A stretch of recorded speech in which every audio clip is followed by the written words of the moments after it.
PMKETV, reporting from near the BFI today, having just seen Holding the Man, a true story about the love between two men that started when they were in high school at the age of 15.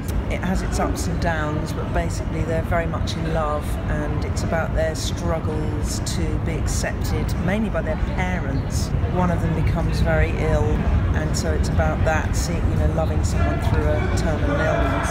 And it's a film that's based on the memoirs written in the 90s, so obviously it has that very poignant, real feel about it. What did you think? I absolutely loved it. It really moved me. I just thought their relationship throughout that 15-year period was just so well portrayed, and it was really believable. I mean, I know you had some issue with when they were at high school. Obviously, they did look too old to be at high school, but it was done as well as it could have been, I think without using other actors. I think that's the major problem. The first half of the movie for me, because it was based in the 70s, I think you have to try and believe that it was filmed in the 70s. Obviously it wasn't, because it was recreated, but I think there's certain moments where hair and makeup didn't quite get it spot on for me, whereas the second half did. I thought it was more authentic, whereas the first half was a bit more 70s styly, the dodgy hair, the moustache. Certain parts were inconsistent. Guy Pearce, of course, who played the father, Tim's father, again, didn't quite fit right, didn't sit right. He was really good, but just something visually didn't quite ring true. Whereas the other guy's parents, I think, really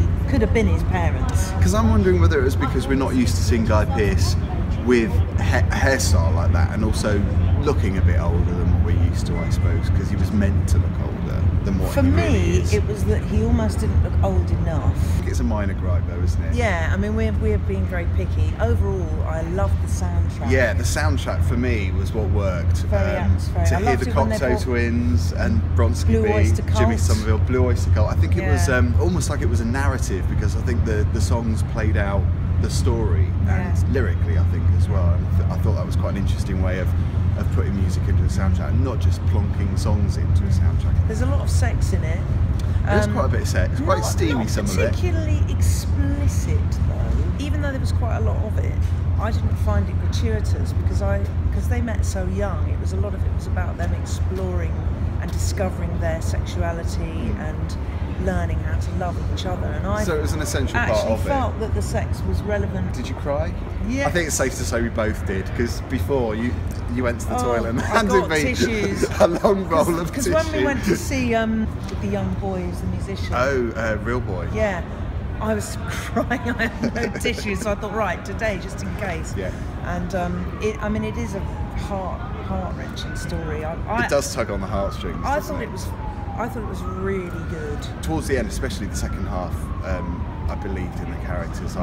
I liked them more as well. I mean, Tim I didn't like in the first half, but as the story progressed, I liked him more. He showed more warmth in the second half, for reasons that you'll understand if you see the film. Tim's an actor, and kind of had the need to spread his wings and explore other things and other relationships and people.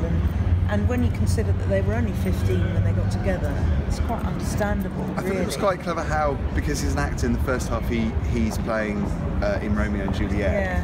And because he's writing his memoirs, at the end it's almost Shakespearean as well, how he writes and how he speaks. Well, it is a very powerful love story. Yeah, very clever in that respect, I think. So big thumbs up for Holding the Man, and you can check all the details on screen and in the notes down there. Subscribe as if well. If you want to go and see it at the BFI, because it's still on. More riveting reviews. And of course we've got the closing party here at the BFI on Saturday night. Yes. And then the final selection of movies are on Sunday. Yeah. And then that's it. It's the end of the BFI Flare Festival, and we've had a great time here. Yeah. I mean, if you've never been to the BFI, we've been in all the cinemas now. It's very comfortable. Great setting, really nice restaurant, bar. So, I mean, I would recommend the BFI as a place. If you're interested in movies as well, because you don't get people talking through films, which is a bugbear of mine, I hate it. Because people are there to watch the movie, they're not there to have a natter or to make lots of noise eating popcorn, which is another big bugbear. A big bear. A big bear. A big bugbear. We're off now, come on, let's go. Bye.